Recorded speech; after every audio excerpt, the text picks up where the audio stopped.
তখন থেকে আমরা স্বপ্ন দেখছি যাতে আগামী দিনে আমরা ইন্ডিয়ার জন্য গলা ফাটাবার সুযোগ পাই। যারা কর্তব্য পালন করেনি, যারা কর্তব্যের গাফিলতি করেছে, তাদেরকে মানুষ রিজেক্ট করে দিয়েছে। তাদেরকে নিয়ে আর আমি কি বলবো? আগামী দিনে যাতে আমাদের পশ্চিমবঙ্গের ছেলে মেয়েরা ভারতবর্ষের জার্সি পরে ইন্ডিয়াকে গর্বিত করবে এবং ওয়ার্ল্ড কাপে খেলবে ইন্ডিয়ান ন্যাশনাল টিম, এই বিশ্বাস আমার আছে। এরা 15 বছর কোনো স্পোর্টস মিনিস্টার দেখেনি, আজকে তারা দেখলো এই যে 15 বছর তারা প্রাপ্ত হয়েছে এই একটা এত বড় 8 লাখ যেখানে পার্টিসিপেট আছে, 8 লাখ পার্টিসিপেট, সেখানে কিন্তু একদম স্পোর্টস মিনিস্টার আসবে না, এটা অভিযোগ করছে। কি বলবেন? দেখুন, এটা ইন্টারন্যাশনাল ক্যারাটে চ্যাম্পিয়নশিপ হচ্ছে এবং প্রেমজিৎ দা, মেজদা সহ তারা দীর্ঘদিন ধরে যেভাবে ক্যারাটের পৃষ্ঠপোষকতা করেছে এবং আমাদের নার্চারিং করেছেন, আমাদের ছোট ছোট বাচ্চার, ভাবুন হাজার হাজার বাচ্চা পশ্চিমবঙ্গের বিভিন্ন প্রান্ত থেকে এসছে, তাদের বাবা মারা এসছেন, তারা সকলে মিলে যাতে একটা ক্যারাটে সেই চ্যাম্পিয়নশিপ, একটা ইন্টারন্যাশনাল লেভেল চ্যাম্পিয়নশিপ হচ্ছে। দেশের বিভিন্ন প্রান্ত থেকে কম্পিটিটররা এসছেন, আমাদের অন্যান্য দেশ থেকে এসছে, বিভিন্ন দেশ থেকে ইন্টারন্যাশনাল চ্যাম্পিয়নশিপ। প্রায় আমি দেখলাম অন্তত 30টার বেশি দেশ থেকে শুধুমাত্র পার্টিসিপেন্ট এসছে, 30টারও বেশি, ইনফ্যাক্ট কত আরো বেশি আছে ইনফ্যাক্ট। এত বড় একটা টুর্নামেন্ট হচ্ছে কলকাতার, তো এটা আমার মনে হয় এটা আমার দায়িত্ব, এটা আমার কর্তব্য। এখানে আমি কিছু এক্সট্রা কাজ করি, ওনারা করছে, বাচ্চারা খেলছেন, বাচ্চার বাবা মারা তারা দীর্ঘদিন ধরে ছেলে মেয়েদেরকে যেভাবে নার্চারিং, তাদের সাপোর্ট দিয়ে গেছে, তাদের কোচরা আছে, তারা দীর্ঘদিন ধরে তাদেরকে নার্চারিং করেছে, তাদেরকে গড়ে তুলেছে। আমরা তাদের এই ইন্টারন্যাশনাল চ্যাম্পিয়নশিপ দেখতে এসে আমি তাদের কাছে কৃতজ্ঞতা জ্ঞাপন। আচ্ছা, এই যে অভিযোগ করলো যে 15 বছর ধরে, বিগত 15 বছর তারা দেখতে পায়নি কোনো স্পোর্টস মিনিস্টারকে। যারা কর্তব্য পালন করেনি, যারা কর্তব্যের গাফিলতি করেছে, তাদেরকে মানুষ রিজেক্ট করে দিয়েছে। তাদেরকে নিয়ে আর আমি কি বলবো? রিজেক্ট করে দিয়েছে অলরেডি। আপনি প্রত্যেকটা ক্লাবে যাচ্ছেন, এখানে আসাটা আমাদের কর্তব্য। বাচ্চারা খেলছে, তারা আগামী দিনের ভবিষ্যৎ। এই ছোট বাচ্চারা আগামী দিনে আমাদের দেশে বিভিন্ন ভাবে তারা গর্বিত করবে, তারা মেডেল নিয়ে গর্বিত করবে। তাদেরকে উৎসাহ প্রদান করা, তাদের পাশে থাকা, এটা আমাদের প্রত্যেকের সরকারের কর্তব্য। আমরা কর্তব্যই করছি। একটা বিষয় হচ্ছে, আমরা দেখলাম যে গত 3 অক্টোবর একটা ঘোষণা করেছেন ব্রাজিল এবং ইন্ডিয়া, এই বিষয়টা একটু বলবেন? দেখুন, ইন্ডিয়া ভার্সেস ব্রাজিল ইতিহাস তৈরি হতে চলেছে কলকাতার বুকে। আমরা 3রা অক্টোবর ব্রাজিলের এটা ওয়ার্ল্ড কাপ প্লেইং টিম, সুতরাং কোনো ওই বি টিম সি টিম নয়, একদম মেন টিম যেটা, সেই টিম, সেই যারা 5বার বিশ্বকাপ পেয়েছে, সেই ব্রাজিল দেশের ন্যাশনাল টিম আমাদের দেশের ন্যাশনাল টিমের বিরুদ্ধে খেলবে কলকাতার মাটিতে।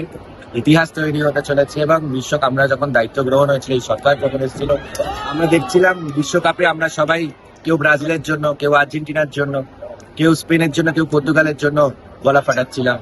তখন থেকে আমরা স্বপ্ন দেখছি যাতে আগামী দিনে আমরা ইন্ডিয়ার জন্য গলা ফাটাবার সুযোগ পাই। আপাতত 3রা অক্টোবর সুযোগ পাচ্ছি এবং আমার বিশ্বাস এটা আমাদের ফার্স্ট স্টেপ থাকবে।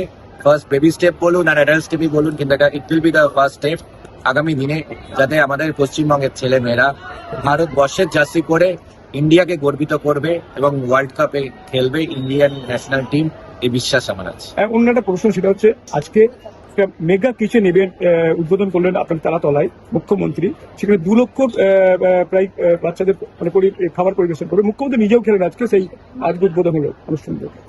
বাচ্চাদেরকে প্রপার নিউট্রিশন দেওয়া এটা আমাদের সরকারের দায়িত্ব। এর আগে সরকার দেখেছেন মিড ডে মিলের নাম করে বিভিন্ন ভাবে দুর্নীতি হতো, মিড ডে মিলের টাকা দিয়ে অন্য জায়গায় পাচার হয়ে যেত। মিড ডে মিলের রান্নার মধ্যে সেখানে দেখা যেত যে কাউকে জল দিচ্ছে, ডালের জায়গায় জল আসতো, ভাতের সাথে আরশোলা চলে আসতো, কখনো টিকটিকি চলে আসতো। সেখানে আজকে প্রপার নিউট্রিশন মিল দেওয়া হচ্ছে, এসকনের মাধ্যম দিয়ে কোয়ালিটি ফুড, কোয়ালিটি অ্যাডহারেন্স করা হচ্ছে, আর সাথে সাথে এবং এমন খাদ্য করা হচ্ছে যেখানে বাচ্চারা ভালোবেসে তা খায় এবং স্কুলেও যাতে 100% প্রায় 100% যাতে অ্যাটেন্ডেন্স হয়, সেটাই আমাদের। আবারও মিড ডে মিলের পাতে ডিম আবার আসছে বাচ্চাদের, এটা কি হবে? বাচ্চাদের যেটা প্রপার ব্যালেন্স ডায়েট, নিউট্রিশনিস্টদের সঙ্গে কথা বলেই সরকার তাদের যে মিল প্রোগ্রামটা মিড ডে মিলে সেটা তাদের মেনে নিয়েছে। আজ থেকে সারা রাতব্যাপী বাস পরিষেবা চালু করছে রাজ্য সরকার কলকাতার দুটো। আজকে অনেকগুলো রুটের হচ্ছে এবং আগামী দিনে আরো অনেক রুট, যাতে আমাদের এই যে এর আগে সরকার যে বলেছিল, তার আগে যে মুখ্যমন্ত্রী ছিলেন তিনি বলেন রাত 8টার পর মেয়েরা কেন ঘর থেকে বেরোয়, কেন বেরোবে না?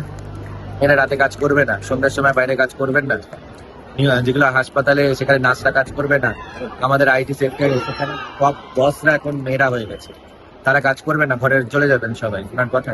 তাদের জন্য, যাদের সুব্যবস্থার জন্য, এই যাতায়াতের সুব্যবস্থার জন্য আমরা যে নাইট বাস পরিষেবা রাখার চেষ্টা হচ্ছে, এবং বিভিন্ন রুট অলরেডি থেকে সাজেশন আসছে, সেগুলো অনেক রুট আজকে থেকে চালু হয়ে যাচ্ছে, এবং যেগুলো আরো সাজেশন আসছে সেগুলো আগামী দিনে চালু হবে। মহিলারা আরো যাতে সুরক্ষিত থাকে, যেটা পিঙ্ক কার্ড ব্যবহার হচ্ছে বাস পরিষেবার জন্য, বিনামূল্যে যেটা চালিয়েছিল, আজ থেকে পিঙ্ক কার্ডও চালু করছে। যেটা এরা অনেক আগে চালু হওয়া উচিত ছিল, সেটা এই সরকারে সে চালু করতে হচ্ছে, কারণ এগুলো অনেক লং ওভারডিউ ছিল। আমাদের সরকার, সম্মানীয় মুখ্যমন্ত্রী শ্রী শুভেন্দু অধিকারী মহাশয়, যাতে মেয়েরা সামনে এসে বিভিন্ন জায়গায় তারা অ্যাকমপ্লিশমেন্ট করে একটা দেশের উন্নয়নের জন্য, একটা রাজ্যের উন্নয়নের জন্য। আমরা যদি 50% পপুলেশন অর্থাৎ নারী শক্তিকে ঘরে বসিয়ে রাখি, তাহলে সেই রাজ্যের উন্নয়ন হবে না। নারীদেরও এগোতে হবে, পুরুষদেরও এগোতে হবে। আরো ভালো ভালো খবর দেখতে সাবস্ক্রাইব করুন বাংলা হান্টের ইউটিউব চ্যানেল। বাংলা হান্টের আরো খবর দেখতে নজর রাখুন। বাংলা খবর মানেই বাংলা হান্ট।